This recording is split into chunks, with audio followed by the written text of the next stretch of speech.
Los conceptos de diseño de experimentos de simulación nos ayudan a entender cómo vamos a tratar las salidas de simulación y cómo vamos a darle un tratamiento estadístico para tener un panorama general del comportamiento de los sistemas discretos.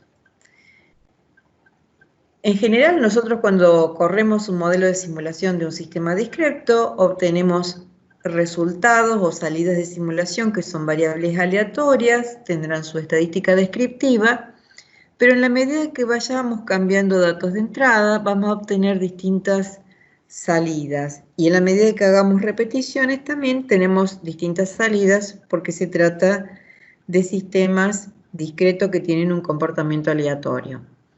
Entonces, para eso, para evitar esa confusión o acumulación de resultados, hacemos un diseño experimento, es decir, organizamos las corridas de simulación, que son experimentos virtuales, para tener conclusiones con menores costos y esfuerzos y para también estimar los efectos que producen los factores, las interacciones entre estos factores y los errores experimentales, porque son variables aleatorias, en las salidas de simulación del sistema.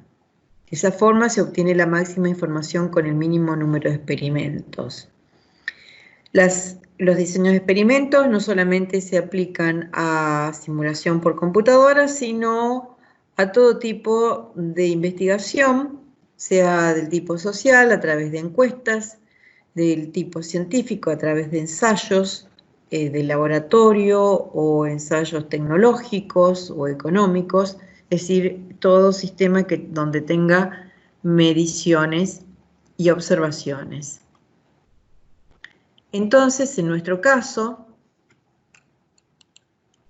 nuestra unidad experimental es el simulador, en donde nos va a producir las variables de salidas o de respuesta, según la información que le suministremos como variables de entrada, a través de factores que pueden ser controlables, que se pueden cambiar en el sistema real, y de factores incontrolables, que son aquellos que no se pueden cambiar en el sistema real, por ejemplo, una velocidad de arribos de clientes a un banco, una velocidad de arribos de vehículos a una estación de servicios, ¿sí?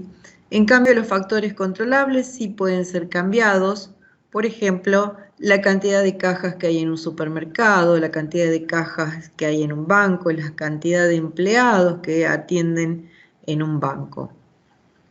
Entonces nosotros vamos a ver los cambios en los factores controlables sobre las variables de respuesta. Es decir, vamos a ver si esos cambios son significativos o las diferencias que observamos entre las variables de respuesta se debe al error experimental o aleatorio debido a que trabajamos con sistemas discretos.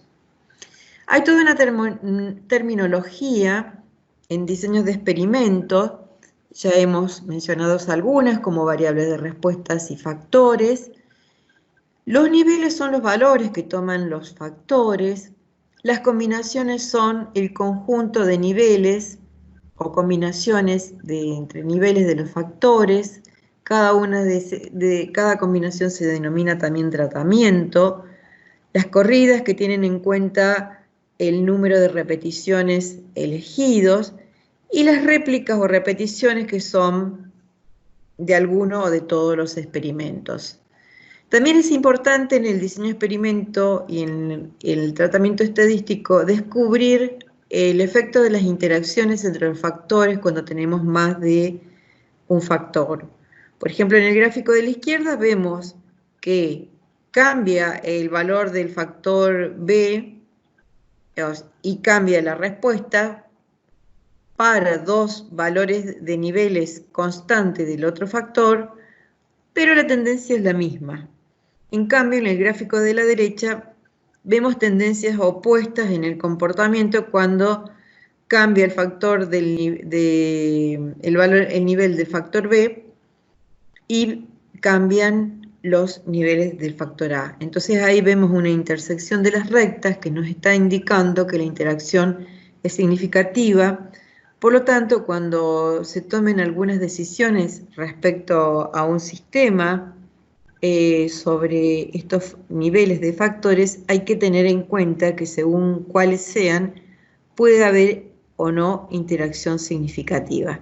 Y eso afecta al resultado de la simulación. Entonces, el diseño es un número específico de experimentos, las combinaciones de los niveles de factores, el número de repeticiones de cada experimento.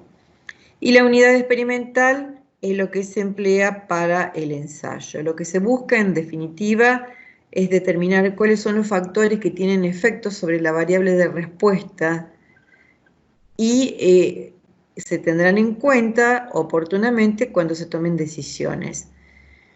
En general se aplica para determinar cuál es el mejor valor de las variables de entrada que afectan a la variable de respuesta deseada, o sea valor máximo o mínimo, y con variabilidad y efectos de variables incontrolables mínimos, es decir, que sean relativamente estables.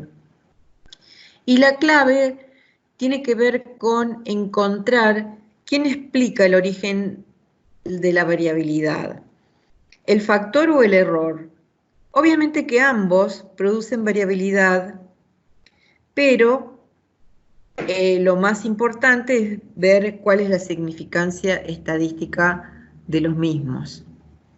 Entonces es necesario tener réplicas o estimaciones para medir el error experimental, estimar el error experimental para observar si las diferencias de los datos son estadísticamente significativas, y además en los modelos de simulación hay que garantizar la aleatoriedad de las corridas, de manera que las observaciones sean variables aleatorias independientes y no se trasladen errores en la secuencia de las observaciones. Así vamos a tener una serie de tipos de diseños de experimentos, de los cuales los más comunes, según el número de factores y niveles, son el unifactorial, donde yo tengo un solo factor que tiene distintos niveles o valores. El multifactorial completo, en donde yo tengo dos o más factores, cada uno de ellos con distinto número de niveles.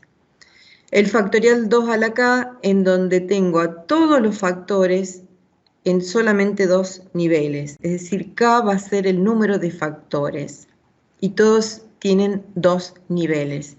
Y el factorial fraccionario 2k a la k menos p es un diseño en donde el 2 a la k lo fracciona en 2 a la p fracciones. Es decir, p es el exponente del fraccionamiento de los diseños. ¿Cuándo se aplica esto? Cuando tenemos un K muy grande, muchos factores, por ejemplo, tenemos 10 factores que pueden afectar la variable de respuesta y no podemos hacer todos los experimentos de simulación con sus respectivas repeticiones. Por lo tanto, se fracciona, se toma una de las fracciones, se ejecutan las corridas de simulación de las combinaciones correspondientes a esa fracción y los resultados se relacionan con aquellas fracciones que no se han ejecutado o corrido. Entonces, de esta forma se pueden descartar algunos factores e interacciones que no son significativas y así se reduce el diseño de experimento. Estos dos últimos diseños son exploratorios y son los primeros que se aplican, ¿sí? Después se pueden repetir estos otros diseños. Entonces, según el tipo de experimento va a ser el análisis estadístico, que es lo que veremos en otra oportunidad.